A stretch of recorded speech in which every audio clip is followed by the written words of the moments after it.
Squash this season. You know what the van rides were like? Imagine Grand Dworkin with 8 compadres doing this. Our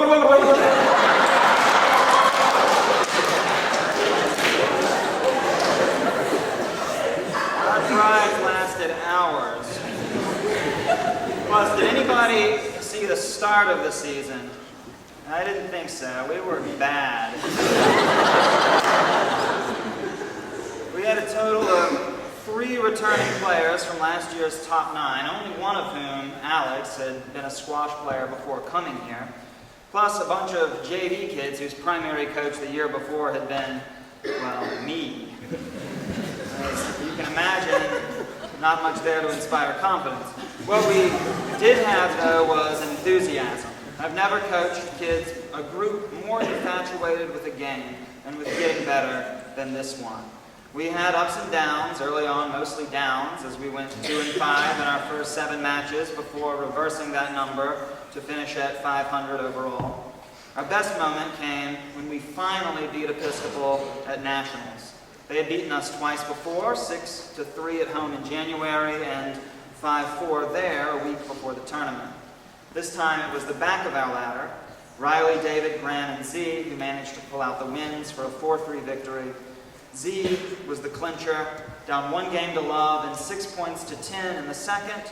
He fought off 6 game points to take it in a tiebreaker, 15-13, and sealing the match. By far the most exciting moment of the season. Some thank yous. First of all, I echo the thanks of everyone else already, to Mike, Lindsay, Al, the facilities crew, all of our parents. Special thanks to the DeRosiers and Lynches for their incredible hospitality at Nationals. Thanks also to Coach Asianti for the clinic he put on at the beginning of the year and his wonderful talk. To Coaches Spears, Hurd, and Kahn, especially Coach Kahn, who coached 2 teams this season. I know how hard that is because I've done it. He did a fantastic job.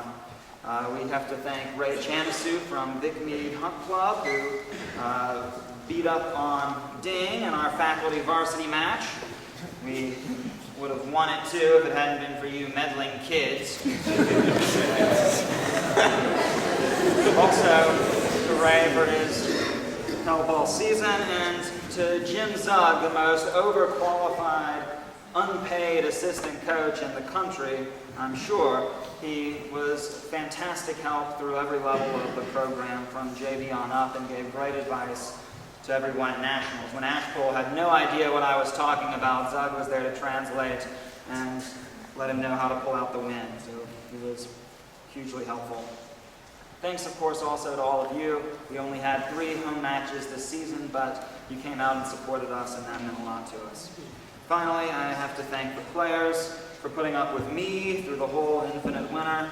I'd love to mention everyone by name and nickname and make inside jokes and references about whatever. But as Andrew Marvell almost said, at my back I always hear 7th period hurting near. I will say this though, this may have been a challenging season for me, but it was also the most rewarding, and I'm as proud of this team as I've ever been of anyone. Thank you all for your immense hard work and wonderful attitudes. It meant and means a lot to me. Some awards from Coach Kahn for the JV Boys Squash Award, which goes to a first-year player who went above and beyond the daily rigors of our regular practices. Austin Sally seemed to always be the first one to arrive and the last one to leave. This dedication off the court was only matched by his effort and passion on the court. Austin chased every ball down with a madman's zeal, and like Amr Shabana, was sometimes seen diving to save a point. His commitment to squash is an example to his teammates. Varsity awards. Since there are 2 for most improved, you'll gather that they're actually just very improved, since they can't both be most. First,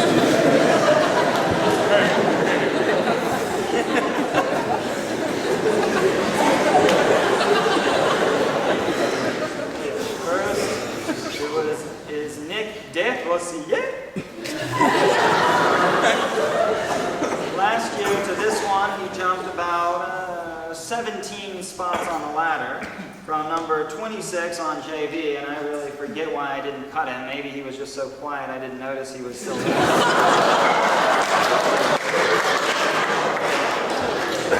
To number 9 this year, all of which improvement we can attribute to his hard work over the summer and his enthusiasm and love of the game.